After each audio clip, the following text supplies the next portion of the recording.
ನೀನು ಒಡವೆಗಳನ್ನ ಹಾಕೊಂಡಿಲ್ವಾ? ಇಷ್ಟೊತ್ತು ಏನ್ ಮಾಡ್ತಿದ್ರಿ?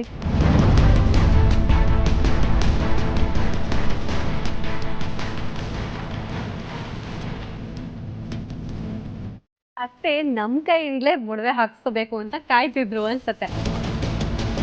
ಬನ್ನಿ ಅತ್ತೆ, ನಾನೇ ಹಾಕ್ತೀನಿ.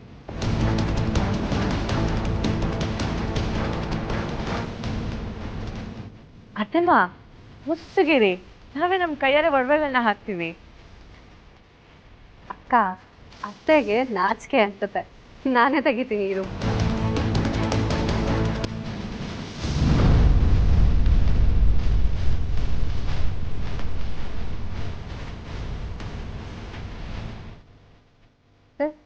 ಯಾಕೆ ನನ್ನ ಕೈ ಹಿಡಿದು ತಡಿತಾ ಇದ್ದೀರಾ? ಏನಾಯ್ತು?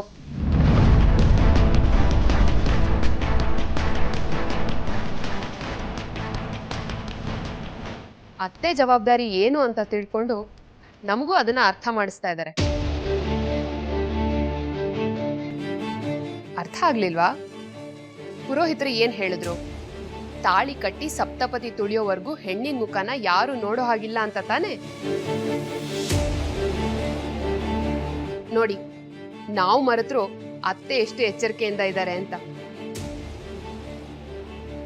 ಇದೇ ತಾನೆ ಅತ್ತೆ ಸ್ಥಾನ, ಜವಾಬ್ದಾರಿ ಅಂದ್ರೆ ಅಲ್ವಾ ಅತ್ತೆ? ಅತ್ತೆ, ನೀವೇನು ಯೋಚನೆ ಮಾಡ್ಬಿಡಿ, ಮುಸ್ಕ್ ತೆಗಿದೇನೆ ನಾವು ನಿಮಗೆ ಒಡವೆಗಳನ್ನ ಹಾಕ್ತೀವಿ.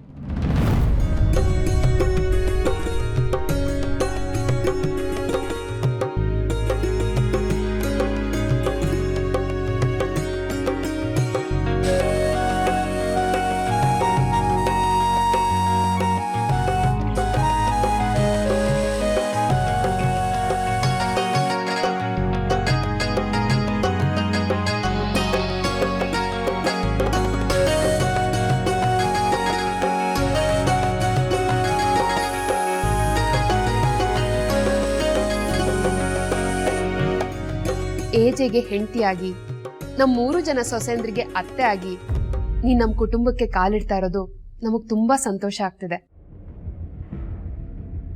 ಇಷ್ಟು ದಿನ ನಮಗೆ ಒಳ್ಳೆ ಗೆಳತಿಯಾಗಿದ್ರಿ, ಇನ್ಮೇಲೆ ನಮಗೆ ಅತ್ತೆ ಸ್ಥಾನದಲ್ಲಿ ನಿಲ್ತಿದ್ದೀರಾ. ವೆಲ್ಕಮ್ ಟು ಅವರ್ ಫ್ಯಾಮಿಲಿ ಅತ್ತೆ. ದೇವ್ರೆ, ಯಾಕೆ ನನ್ನನ್ನು ಇಂಥ ಇಕ್ಕಟ್ಟು ಪರಿಸ್ಥಿತಿಯಲ್ಲಿ ಸಿಕ್ಕಾಕ್ಸ್ತಿದ್ಯಾ? ಶ್ವೇತಾ ಅತ್ತೆ ಆಗಿ ಬರ್ತಾರೆ ಅಂತ ಇವರೆಲ್ಲ ಎಷ್ಟು ಕನ್ಸಿಟ್ಕೊಂಡು ಸಂತೋಷ ಪಡ್ತಿದ್ದಾರೆ. ಮುಸುಕ್ ಒಳಗಿರೋದು ನಾನು ಅನ್ನೋದೇನಾದರೂ ಗೊತ್ತಾದರೆ ಇವರೆಷ್ಟು ನೊಂದ್ಕೋಬೋದು. ಇದರಲ್ಲಿ ಯಾವ ಸ್ವಾರ್ಥನೂ ಇಲ್ಲ ಅನ್ನೋದನ್ನ ಇವ್ರು ನಂಬ್ತಾರ?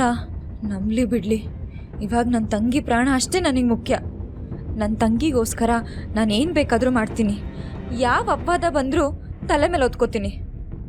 ಹೇಗೋ ಆ ಲೀಲಾ ಅನ್ನೋಳು ತೊಲ್ಗಿ ನೀವು ನಮಗೆ ಅತ್ತೆ ಆಗಿ ಬರ್ತಿರೋದು ನಮಗಂತೂ ತುಂಬ ಖುಷಿ ಆಗ್ತಿದೆ. ಸಂತೋಷದ ಟೈಮಲ್ಲಿ ಒಳ್ಳೇದನ್ನ ಮಾತ್ರ ನೆನ್ಸ್ಕೋಬೇಕು. ಆ ಪೀಡೆ ಹೆಸರನ್ನ ಯಾಕೆ ನೆನ್ಸ್ಕೊತಿದ್ಯಾ? ಲೀಲಾ ಅನ್ನೋದು ನಮ್ಮೆಲ್ಲರ ಪಾಲ್ಗೆ ಮುಗ್ದು ಹೋಗಿರೋ ಅಧ್ಯಾಯ. ಬಿಡಿ ಅವಳ ಕತೆನ.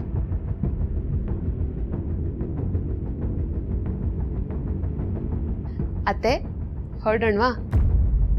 ಮುಹೂರ್ತಕ್ಕೆ ಟೈಮ್ ಆಗ್ತಾ ಇದೆ.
ದಯವಿಟ್ಟು ನನ್ನ ಕ್ಷಮಿಸ್ಬಿಡು ಶ್ವೇತಾ.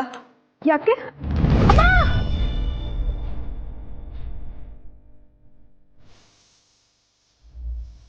ನೀನು ನನ್ನ ಜೊತೆ ಚೆನ್ನಾಗೇ ಇದ್ಲಲ್ಲ, ಮತ್ತ್ಯಾಕೆ ಹೀಗೆ ಮಾಡಿದ್ಲು?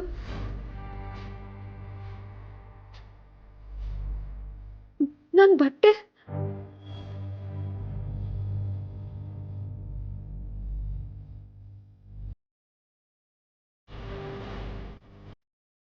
ಆದ್ರೆ ನನ್ ಪ್ರಜ್ಞೆ ತಪ್ಸಿ ನನ್ ಜಾಗದಲ್ಲಿ ಅವಳ ಹಸೆ ಮಾಡಕ್ ಹೋಗ್ಬೋತಿದ್ದಾಳ. ಇಲ್ಲ, ಇದು ನಡೆಯಕ್ ನಾನ್ ಬಿಡಲ್ಲ. ಶ್ರೀಜನ್ ಮದ್ವೆ ಆಗ್ಬೇಕಾಗಿರೋಳು ನಾನು. ಈಗ್ಲೇ ಹೋಗಿ ತಡಿತೀನಿ.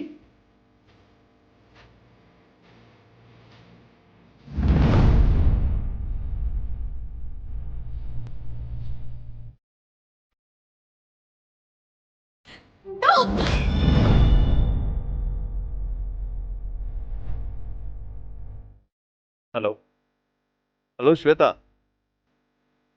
ಪ್ರಜ್ಞೆ ಇದ್ರೆ ಹೇಳು, ಮತ್ತೊಂದು ಬಾರಿಸ್ತೀನಿ.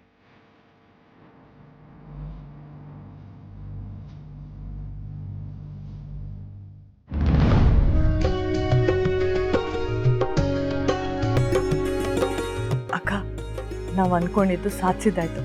ಅಲ್ಲಿಲ್ಲ, ಈಚೆ ಲೈಫಿಂದ ಹೋಗಿದ್ದಾಯ್ತು.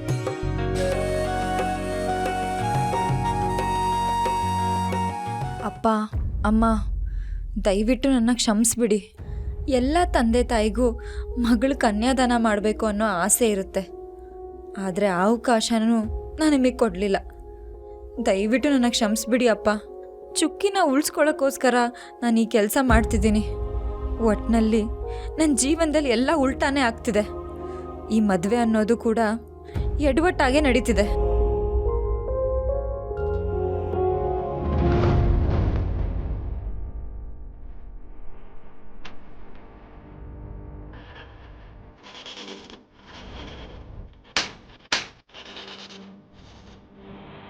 ಮಾಂಗಲ್ಯಂ ತಂತು ನಾನೇನ ಮಮ ಜೀವನ ಹೇತುನಾ.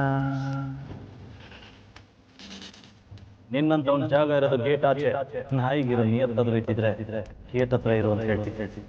ನನ್ನನ್ನು ಮನೆಯಿಂದ ಹೊರಗಾಗ್ತೆ ಅಲ್ವಾ ಏಜೆ? ಅದಕ್ಕೆ ಪ್ರತೀಕಾರವಾಗಿ ನಿನ್ನ ಜೀವನಕ್ಕೆ ಲೀಲಾನ ತಂದಿಡ್ತಾ ಇದ್ದೀನಿ. ಇನ್ನು ಮೇಲೆ ನಿನ್ನ ಮನೇಲಿ ಮಹಾಭಾರತ ಶುರು. ಈ ದೇವ್ ಚಮತ್ಕಾರ ಏನು ಅಂತ ಈಗ ಅರ್ಥ ಆಯ್ತಾ ಏಜೆ? now